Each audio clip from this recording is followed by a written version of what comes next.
I've done a lot of drugs, cocaine, Adderall, Norcos, syrup, and codeine, heroin. But right now, at this moment, I am currently addicted to fentanyl. Kenny and his girlfriend, Kame, use fentanyl together. They are homeless and live in our camper outside of our front yard. We spend about maybe $200 on fentanyl a day. When Kenny was playing football, he was built. Now he's lost all his muscle definition. Had a abscess that he's been getting on his cheek. At some points, it gets so big it was closing his eye. He's also losing his mental capacity. He sees bugs where no one else sees bugs. So this is your pee and... Look at this. It was moving when it... Kenny has been hospitalized 4 times due to his hallucinations and paranoia. If Kenny doesn't stop using fentanyl, he's going to die. Kenny was born in Walnut. This is a real touchy subject, man. I know if you're looking around all across America, man, you know, right now you're seeing the campers, you know, outside the RVs, you know, you're seeing the tents, people unhoused, you know, a lot of people dying and ODing off of fentanyl. We know that it's a real thing. You know, this kid was a high school football player, you know, I'm sure he charmed many young women out here, you know, had a good life, it looks like, you know, the horrors of this disease, they don't care, you know, who you are, you know. And so, again, this is Ricky the Reactor. Make sure you comment, like, and subscribe. You know, like I said, we're going to make sure that we do reactions videos that we're educating folks on issues. Yeah, we're going to laugh at some things. Sometimes we're going to cry, but hopefully we'll give some hope and some restoration back to our beautiful nation. Let's go. Creek, California. When Kenny was young, he was outgoing, boisterous. Kenny is named after his father. So we had 2 Kennys in the family. After our parents split, our dad was still very involved in mine and Kenny's life, visiting us often and just active in what we were doing at school. When Kenny was about 9, I got him involved in football. When Kenny was about 15, he played for the high school team. It was one of the top 10 football programs in California. I started having coaches telling me that my ability level was able to be in the NFL. I felt like football was the way I could provide for my family and my future in the NFL. Everything was going great for Kenny until one night changed everything. When Kenny was 18, he got a girl pregnant. It was so hard because they weren't actually in a relationship together. I had to make sure I had money in my pocket for the kid. I had to start making sure I had a savings. Basically, I had to stop being a kid. I had to start growing up. Most of the time, yeah. When Kenny's daughter was first born, he was definitely in her life. He was doing it physically, emotionally, and financially. Although Kenny became a parent before he was ready to be a parent, he did put in the hard work at school and was able to graduate at the age of 19. After he graduated, he was invited to play football at Cabrillo College in Santa Cruz. I felt like I had to choose between seeing my daughter or Santa Cruz. Being a new father and continuing to pursue his football dream became more and more challenging.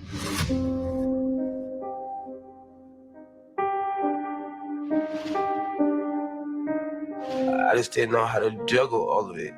So it kind of like derailed me from my football dreams. I felt like a failure. By the time Kenny was 21, he was in the sipping cough syrup to mask the pain he was feeling. Yeah, let's talk about it. So, you know, a lot of people are probably wondering, okay, this kid, you know, he had a promising career as a football player. You know, he did some unprotected sex, you know, with a girl that he probably didn't have any real love for. Apparently he didn't. Next thing you know, he has a child, you know, but many of stories are like that. What makes him any different as far as that goes? Looks like he kind of gave up on himself, as you're probably thinking. The next thing you know, he's drinking some of this scissor, you know, some of this purple drink, right? You know, to numb his depression, right? The difference is a lot of people can't do these kind of things that have this disease of addiction. See, the difference is some people can go out and have a drink. Some can go have a drink, and they'll go back out and be back on the field, and they'll have a daughter, and then they'll go back to practice, and they'll be trying to balance it out. Some people, to mask with the pain or the depression or whatever, will do it. However, they have a chemical imbalance, and that chemical imbalance allows them to get more caught up and go deeper and deeper and deeper and deeper. So next thing you know, you get something like this cough syrup, which is codeine, which is, another thing. And then once they can't get it, they're on the streets and they're looking for it. Let's go back to it. I did the cough syrup, so I try to cope with my mistakes that turn into responsibilities. At the same time, he wanted to be more of a parent to his daughter. So he decided that it would be a better idea for him to go live with his father in Sacramento, to maybe find his footing and to spend a lot more time with his daughter. For a long time, my father was dealing with type 1 diabetes, and it caused a lot of problems for him. Didn't have a lot of energy, not a lot of patience. So Kenny and his dad were having a lot of friction. Yeah, me and Papa had fallen out because he would always want to argue with me, and it kind of blew my mind how he would just come at me sometimes, to a point where I was separating myself from him. If you're sitting here wondering or looking at this kid, or you're making fun of him, just be careful.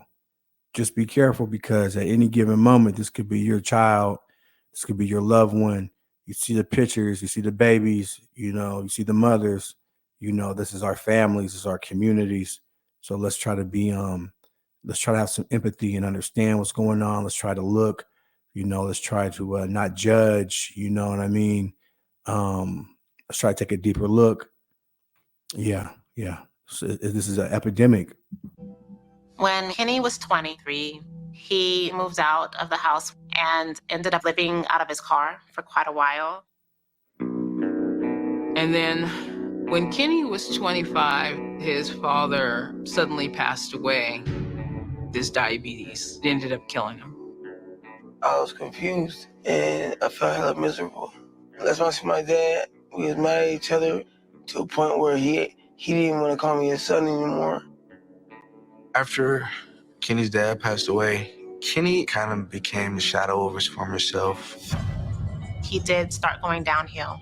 He was very manic, talking really fast. I didn't entirely understand it until about 5 years ago. Kenny was arrested for possession of methamphetamines. I then realized that he was selling. I believe that drugs mask the guilt about not being there for his daughter.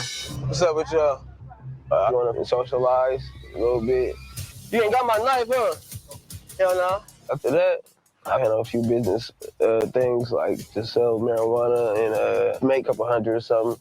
It is extremely dangerous to be in the Tenderloin. There's a lot of drug dealers standing around on the corners. Anything can happen to him just by being in those areas. Where's his daughter at now? His daughter is currently in Sacramento. But he doesn't have a relationship with her, right? Yeah, That's correct. Not because he hasn't tried, though.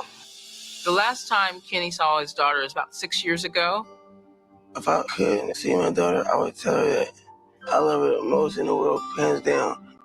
And I just cherish all the times we had. All right, Michael, we're arriving out front.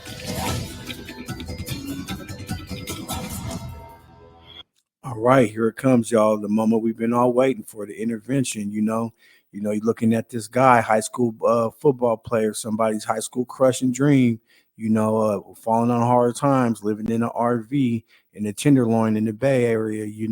How did it get like this? You know what I'm saying? Is this guy just a chump? Is he just somebody that don't want to do nothing for himself? What's going on? This guy, Rick the Reactor, keeps saying, he has a disease of addiction. We don't care about that. Now here comes the family. He done left this little girl to be a fatherless dad, to be a young person without a father, right? So we're going to take a deeper look and see what's going on, y'all. Let's see how the family, see how he feels.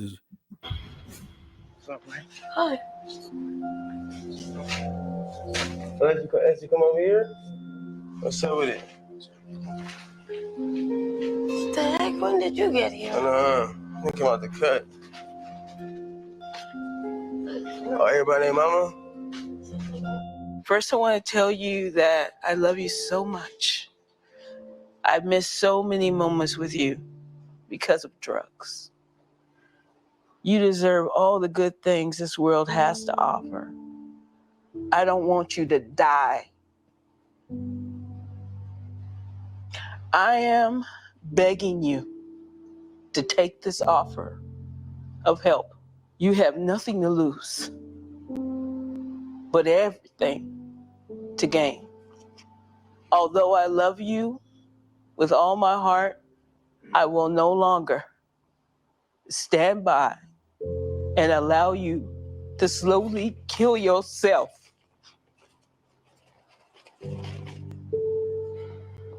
Here, in front of me. God! You can read it, Mom. You can do it, Mom.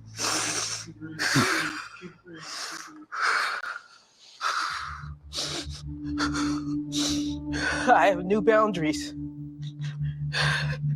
If you do not take this offer of help, I will remove the trailer from the property and close the family house to you. No more money, no food, no rides, nothing. I care about you, so I refuse to not help one of y'all and not help the other. It's a package deal, and we all family. It's very clear they love you. The gift that they're offering you is phenomenal. The gift is detox and treatment. The gift is a medical detox, so you don't go through withdrawal cold turkey. They use medicine. We're going to offer you a brand new start. All you have to do is say yes. Okay, yo, like, wait a minute. I ain't gonna lie. Like, the mom, the family, like the whole thing, you know what I'm saying? The fact that they got a resource to go to detox, to go to treatment, you know what I'm saying? They love him. He got somebody taking care of him, you know what I'm saying? The whole nine. Like, this is the point where I feel like, bro, at this point, you got people enabling your addiction. Okay, they love you. They love you, but they've realized, hey, man, we can't keep doing this because we're going to help kill you along with ourselves. You know, we're dying too. This ain't all about you. Now, I don't know about y'all, but I want to see what Kenny's going to do. Is he going to accept the help or nah?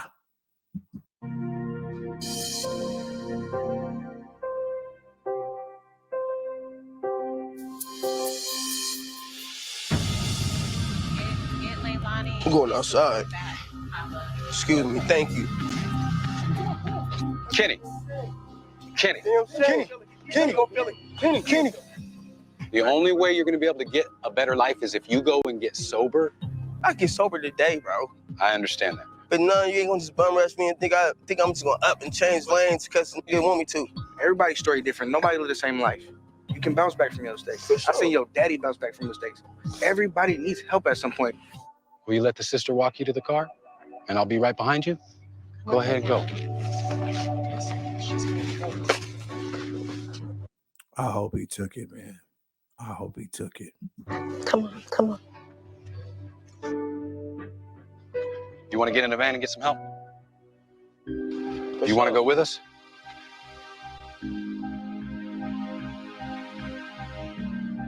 Let's get in the car and go. You want to go? Let's go. Come on. Yeah. I love you. Good job. Good job, bro. Oh, you guys. Good job. Good job. Good job, bro. Good job. Did it. Woo. You did it. 3 days later, Kenny's mother had the trailer. Hey, she took the trailer. I gotta go anyway. Kenny completed 6 days of treatment before returning to the Tenderloin District.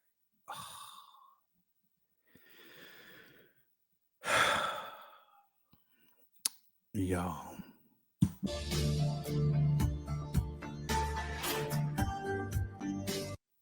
Kame left her treatment facility after 40. Oh, they both went to treatment. They both went to treatment. Him and this lady. Wow.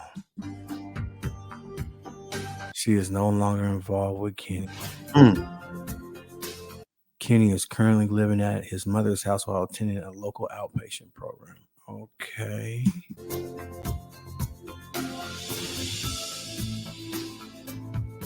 If someone you know is suffering from addiction, please go to aetv.com intervention. Man, all I can say, well, one, I'm gonna be doing more of these intervention reactions. I'm somebody that's living in recovery from the disease of addiction, man. So I know what it's like personally to have people that love you see you falling and want to help you.